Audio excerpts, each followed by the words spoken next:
ನಮ್ಮ ನಗರಸಭೆಯ ಅಧ್ಯಕ್ಷ ಉಪಾಧ್ಯಕ್ಷರ ಪರವಾಗಿ, ಯಾಕಂದ್ರೆ ಅವ್ರು ಭಾಷಣ ಮಾಡೋದಿಲ್ಲ ಅಂತ ತಿಳಿದ ಮಟ್ಟಿಗೆ, ನಮ್ಮ ಕಾಂಗ್ರೆಸ್ ಪಕ್ಷದ ಎಲ್ಲ ಹಿರಿಯ ಕಾರ್ಯಕರ್ತರ ಪರವಾಗಿ ನಾನು ಎಷ್ಟು ಆಭಾರಿ ಹೇಳಿದರೂ ಅವರಿಗೆ ಕಡಿಮೆ.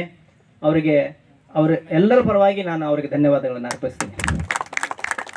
ಇನ್ನೂ ಹಲವಾರು ಯೋಜನೆಗಳನ್ನು ಅವರು ಹಾಕ್ಕೊಂಡಾರ, ತಮ್ಮ ಭಾಷಣದಲ್ಲಿ ಹೇಳ್ತಾರೆ. ನಮ್ಮ ನಗರ ಅವರ ಅವಧಿಯಲ್ಲಿ ಇದು ಬೇಕಾದಷ್ಟು ಅಭಿವೃದ್ಧಿಯನ್ನು ಕಾಣ್ತದೆ. ಮತ್ತು ಮುಂದಿನ ಸಲ ಸಹಿತ ಇನ್ಯಾರು ಚುನಾವಣೆಗೆ ನಿಲ್ಲಕ್ಕೆ ಹೆದರು ಹಂಗೆ ಅವ್ರು ಕೆಲಸ ಮಾಡಿ ತೋರಿಸ್ತಾರೆ ಅನ್ನೋ ಭರವಸೆ ನಮಗೆಲ್ಲರಿಗೂ ಅದ. ಹೀಗಾಗಿ ಹೆಚ್ಚಿಗೆ ನಾನು ವೇಳೆ ತೆಗೆದುಕೊಳ್ಳೋದಿಲ್ಲ. ನಮ್ಮ ಶಾಸಕರು ಎಷ್ಟು ಸಾಧ್ಯದ ಅಷ್ಟು ತಮ್ಮನ್ನು ತಾವು ಈ ನಗರದ ಅಭಿವೃದ್ಧಿಗೆ, ನಮ್ಮ ಎರಡೂ ತಾಲೂಕಿನ ಅಭಿವೃದ್ಧಿಗೆ ತಮ್ಮನ್ನು ತಾವು ತೊಡಗಿಸ್ಕೊಂಡಾರ. ಇದೇ ರೀತಿ ಕಾರ್ಯ ಮಾಡೋದ್ರಿಂದ ನಮ್ಮ ಪಕ್ಷದ ಒಂದು ಹೆಸರಿಗೆ ಉತ್ತಮವಾದ ಪ್ರತಿಕ್ರಿಯೆ ಬರ್ತದೆ, ಪಕ್ಷಕ್ಕೊಂದು ಶಕ್ತಿ ಬರ್ತದೆ ಅಂತ ಹೇಳಿ ಅವರಿಗೆ ಮತ್ತೊಮ್ಮೆ ಅಭಿನಂದಿಸಿ ನಾನು 2 ಮುಗಿಸ್ತೇನೆ.